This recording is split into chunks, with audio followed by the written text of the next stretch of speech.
É muito tentador contar a história da ciência como uma história linear, como se a ciência acontecesse como um acúmulo de verdades, como se as descobertas fossem se somando uma após a outra. Quando a gente olha para a história da ciência, para os dados, para os artigos, para os diários, a gente vê que a ciência evolui de uma forma muito mais complexa. Existem disputas, embates, conflitos, retrocessos, dúvidas. Enfim, a ciência é extremamente complexa, dinâmica e não linear. A teoria quântica, ao longo de toda a sua história, é permeada por esses embates e disputas. Talvez um dos mais famosos tenha sido o embate entre Bohr e Einstein. Ao longo de boa parte do século XX, ambos disputaram e protagonizaram debates muito importantes sobre a interpretação da teoria quântica.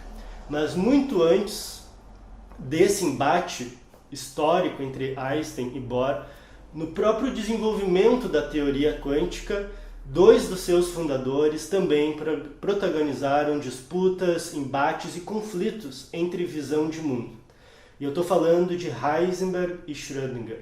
Ambos ganharam inclusive o prêmio Nobel no mesmo ano, juntamente com Dirac, e cada um desenvolveu a sua teoria, a sua matemática da teoria quântica, que depois se mostrou equivalente, a gente vai comentar isso hoje, mas o mais importante, cada um interpretava a teoria, interpretava como a natureza deveria ser, de uma forma muito peculiar e praticamente oposta à visão do outro.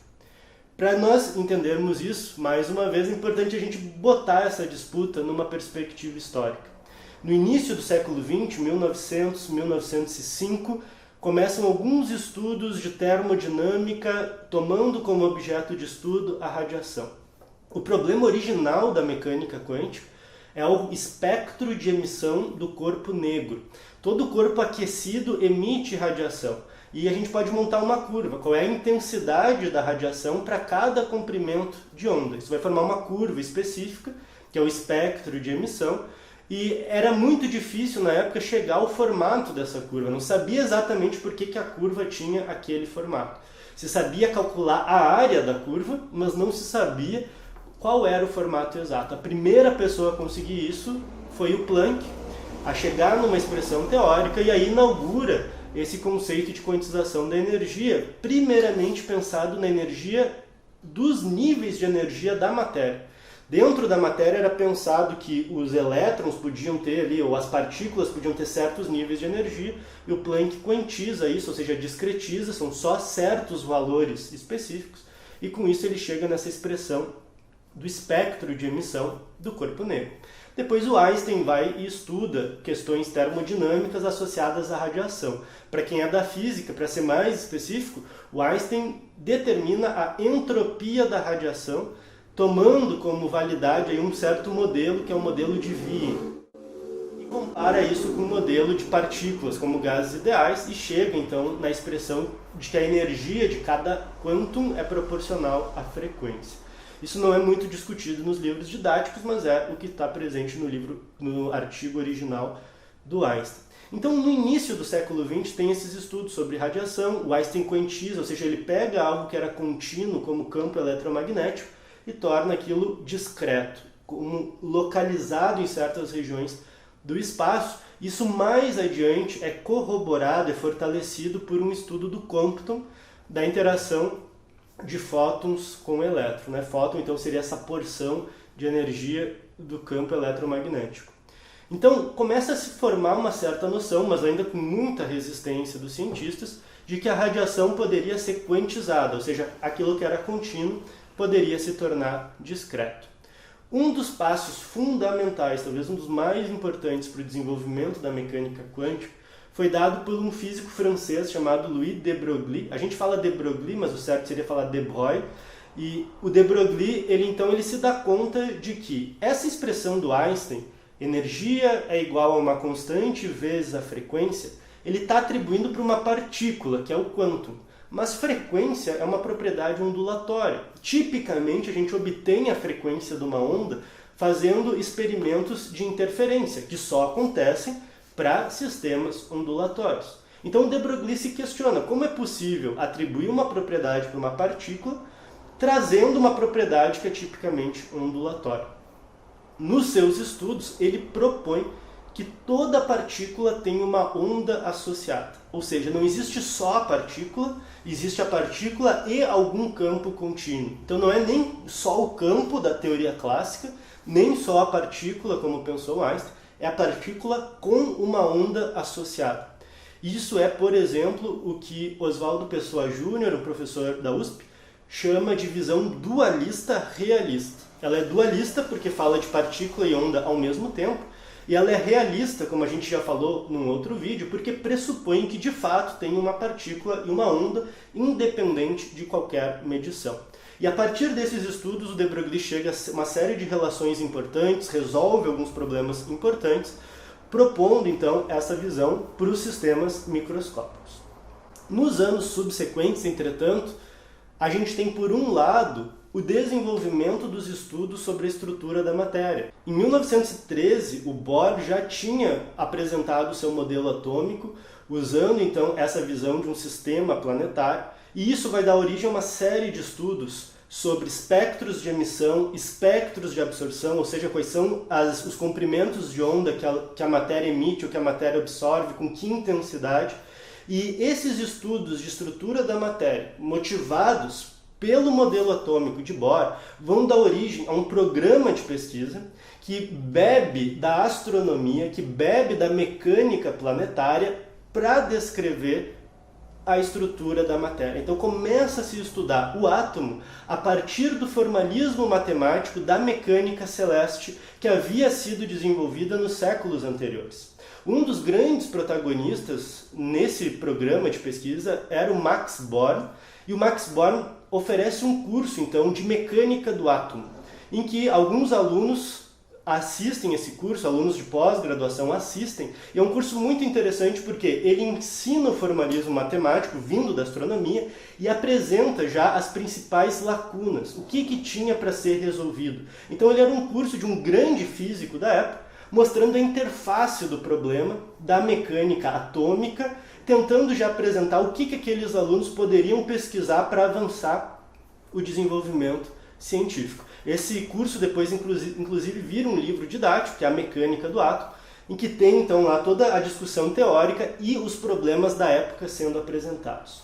Um dos alunos desse curso foi justamente Werner Heisenberg, que, aprendendo a usar esse formalismo matemático ensinado pelo Max Born, se dedica a resolver problemas da mecânica microscópica, usando então essas discussões e tentando encontrar o formalismo teórico, as expressões teóricas, matemáticas que vão representar o que acontece no processo microscópico. Então, o Heisenberg ele parte de visões do próprio Niels Bohr, como a ideia de descontinuidade, a ideia de salto quântico. Ele entende que a gente só pode falar daquilo que é observado. Isso é uma influência filosófica do positivismo lógico que estava em ascensão na Europa, mas também, ironicamente, tem uma certa influência de algumas discussões do Einstein, porque na teoria da relatividade o Einstein também traz uma noção de que, para falar de tempo e espaço, eu preciso falar dos instrumentos de medida, eu preciso falar de réguas e relógios.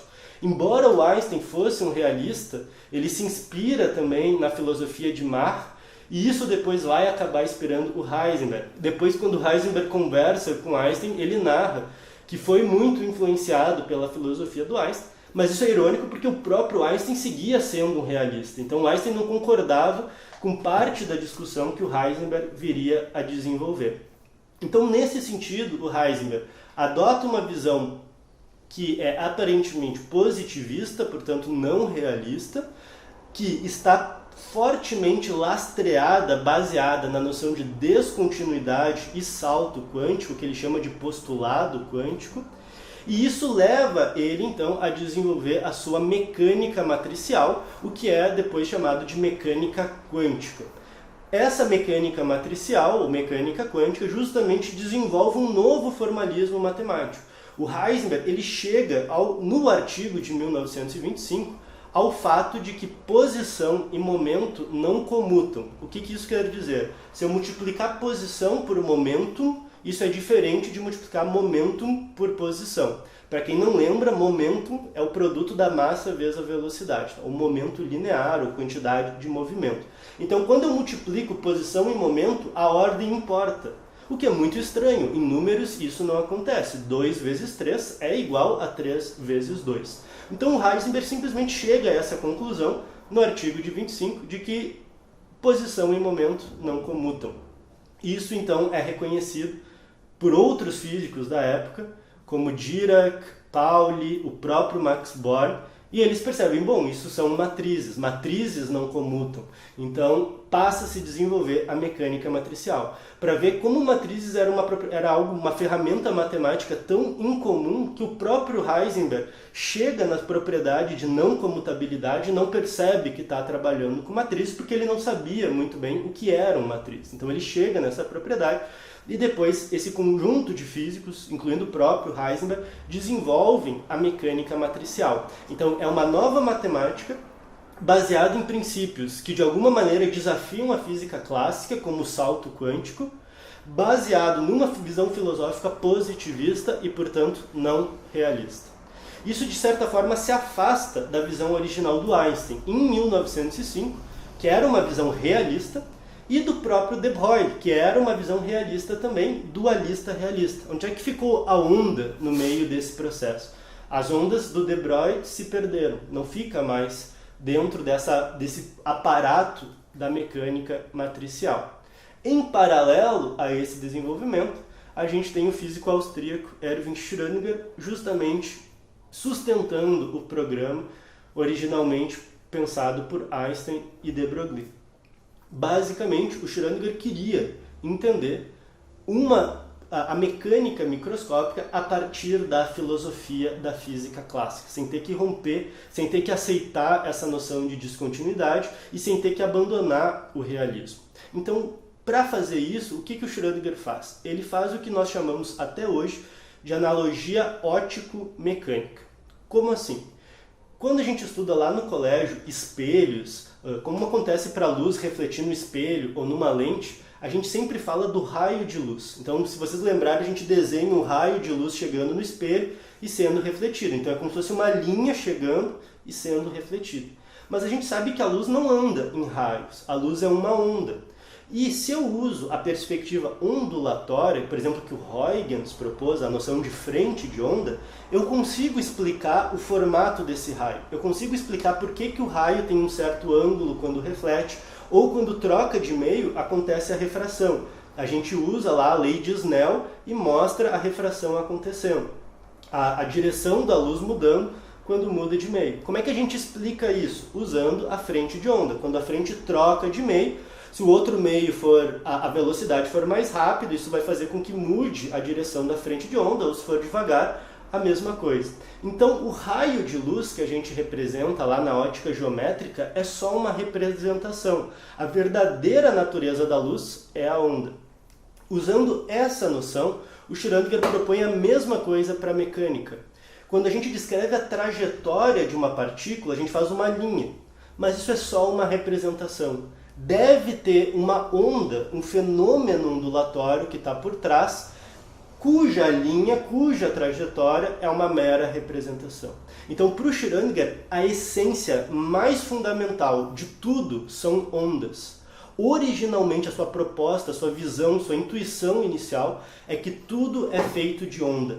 E o simples fato da gente ver partículas é porque essas ondas estão num espaço muito, muito pequeno. É como fazer um pulso numa corda. Eu posso pegar uma corda e fazer várias ondulações, então a onda se distribui. Mas eu posso pegar uma corda e fazer um pulso muito rápido e ele vai estar muito bem localizado. Então a partícula seria essa onda muito bem localizada, o que na matemática a gente representa, na verdade, como um grupo de ondas. Eu preciso somar várias ondas harmônicas com uma certa característica para que fique um pulso muito bem localizado. Então, a visão do Schrödinger é dizer uma partícula livre se movendo no espaço é um grupo de ondas, é um somatório de várias ondas que tem um efeito de interferência destrutiva numa certa região e construtiva numa outra região, formando aquele grupo compacto, aquele pacote de ondas. Com isso, ele tinha uma visão realista, então existe lá um grupo de ondas se movendo no espaço, continuista, então essa onda, elas estão espalhadas pelo espaço, é simplesmente a interferência delas que faz com que fique localizado. E se eu tenho essas ondas, eu devo ser capaz de escrever uma equação causal e determinista. A gente já comentou isso em outros vídeos, mas a física clássica é determinista. E os fenômenos ondulatórios, eles são tipicamente escritos por uma equação específica, que a gente chama de equação de onda. Basicamente, o que o Schrödinger faz é achar essas propriedades da onda do sistema microscópico, ele descreve essa onda, e aí ele joga essa onda na equação clássica da onda. E a partir daí, fazendo algumas manipulações matemáticas, ele chega na equação que vai de fato descrever, vai representar, a solução dela representa as partículas ou os sistemas microscópicos. Essa onda é talvez a equação mais fundamental, mais famosa da mecânica quântica, que é a equação de Schrödinger. Então vejam que é muito interessante porque ambos ganham Nobel no mesmo ano, ambos são extremamente importantes para a mecânica quântica, mas um desenvolve uma mecânica baseada em matrizes, o outro nessa equação que é uma equação de onda clássica. Um pensa em descontinuidade, o outro pensa em continuidade. Um pensa em visão corpuscular, totalmente, né, uma partícula bem localizada no espaço. O outro vai falar de ondas. Então, existem duas visões de mundos conflitantes. O mais interessante é que no mesmo ano que Schrödinger publica o seu artigo propondo a função de onda, que é 1926, no mesmo ano ele publica uma série de artigos em que ele mostra, inclusive, que matematicamente essas teorias são equivalentes. Eu consigo passar de um formalismo para o outro e do outro para o primeiro. Elas se correspondem. Então, eu tenho a mesma descrição matemática, ou descrições equivalentes, mas com visões de mundo completamente diferentes. Isso depois tentaria ser resolvido por Niels Bohr com a sua proposta do princípio da complementaridade. Mas a gente não deve se enganar e pensar que em 28 o Niels Bohr resolve o problema de forma categórica. Como eu disse no início do vídeo, nos anos subsequentes o Einstein segue desafiando Bohr, tentando encontrar problemas, inconsistências na proposta da complementaridade, dando origem a debates muito acirrados. E isso é uma característica muito interessante da mecânica quântica. Apesar do formalismo ser bem estabelecido e das previsões experimentais serem muito bem estabelecidas, a interpretação da teoria segue em disputa até hoje. Até agora, século XXI, nós temos novas interpretações da teoria surgindo, debates vivos sobre o que a teoria significa, como a gente deve interpretar, e os próprios seguidores da visão ondulatória, como Schrödinger, nunca abandonaram sua visão realista original. E só para dar um exemplo, o de Broglie, na década de 60, desenvolve uma nova interpretação, o que ele chama de termodinâmica oculta das partículas, em que ele volta a resgatar a sua visão realista, se opondo à interpretação de Copenhague. Não só ele, mas outros pesquisadores importantes, como o físico americano David Bohm, desenvolve, por exemplo, a interpretação das variáveis ocultas, também adotando uma visão realista e determinista para a mecânica quântica. Então vejam que esse debate, o embate não se encerra, ele segue vivo até hoje, o que mais uma vez reforça essa distinção que nós temos feito nos vídeos entre o que é o núcleo duro da teoria, que é a matemática e os experimentos, e a interpretação. A interpretação da mecânica quântica ainda é alvo de disputa, ainda que o formalismo e as evidências experimentais estejam bem estabelecidos. Com esse episódio, então, a gente percebe a complexidade da mecânica quântica e também os conflitos já na sua origem, para não pensarmos que a teoria quântica é algo homogêneo, ela guarda dentro de si essas tensões entre visões de mundo totalmente opostas, como a do Heisenberg e a do Schrödinger.